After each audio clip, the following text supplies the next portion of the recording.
Welcome back to History Chatter. This is Anirban. Today, I propose to introduce a new feature. We call it History Chatter Quicktakes. Usually in History Chatter podcast, I give you a story with its historical background as a process. Here, in Quick Takes, I'll tell you an amusing story. A story that is fully backed with historical data and detail, but it's not connected directly with a process. You are going to connect these quick takes stories from history with your life and get back to us with your response. So here we go, History Chatter Quick Takes.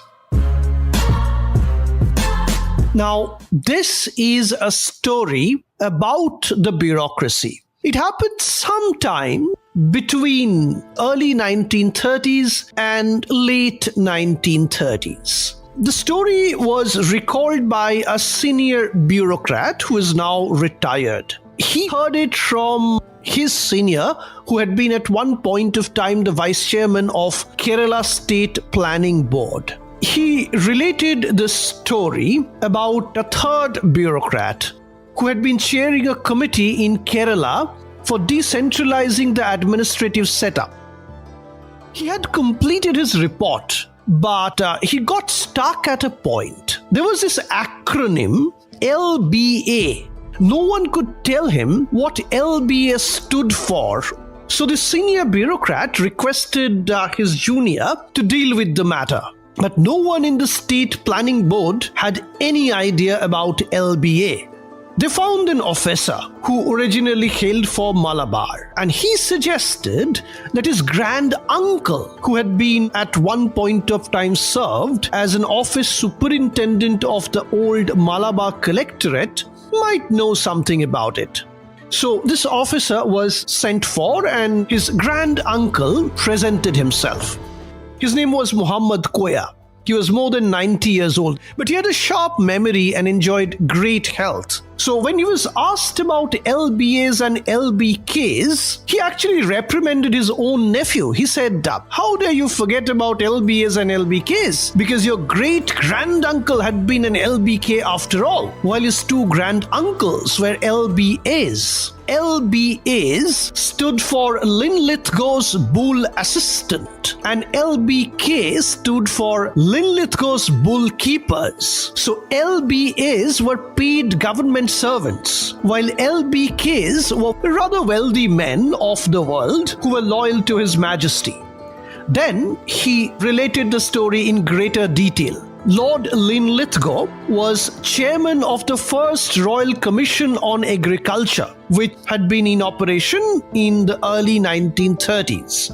The commission made a number of recommendations. One of the recommendations was that the upgradation of livestock. Now, how was livestock to be upgraded? Livestock was to be upgraded by using imported sturdy bulls to mate with the local cows. Like so many recommendations made by so many other committees, these recommendations were neatly filed away in an wooden almirah in the Central Secretariat and carefully forgotten. They had been sleeping on it, the bureaucracy. Suddenly, by the late 1930s, there was an announcement that Lord Linlithgow would now be the Viceroy and Governor General of India. Suddenly, there was a flurry of activity.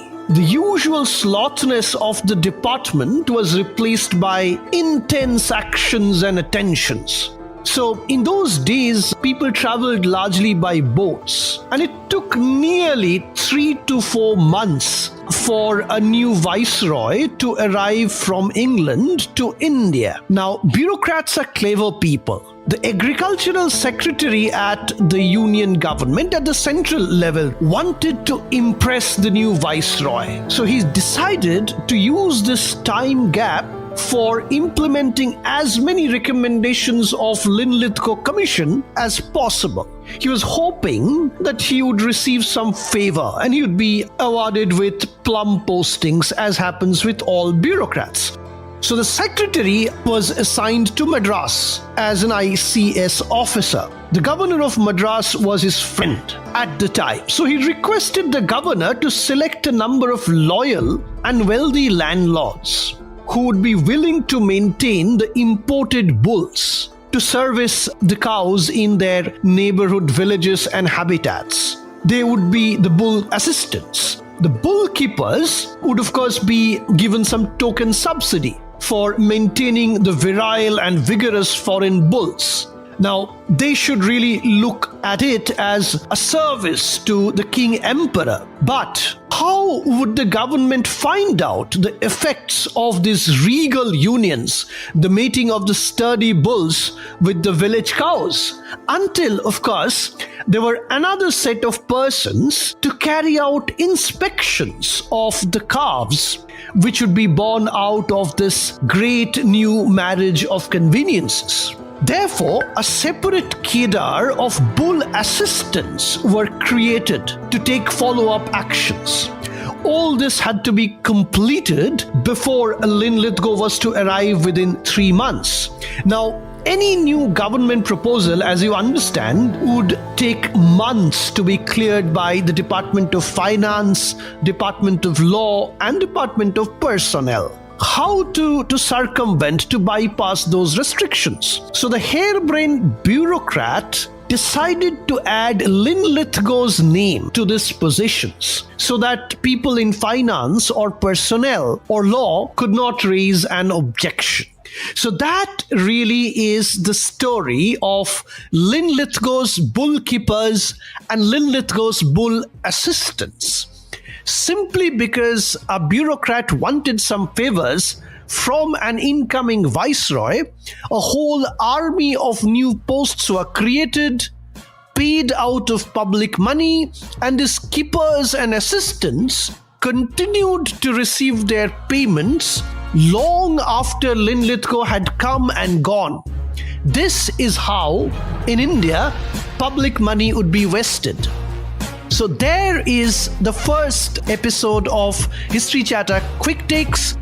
My producers tells me that if we get a certain number of likes and comments, they are going to ask me to do a whole episode on this very incident and many more such incidents. So we're asking you to let me do better and more for you. Please like and subscribe.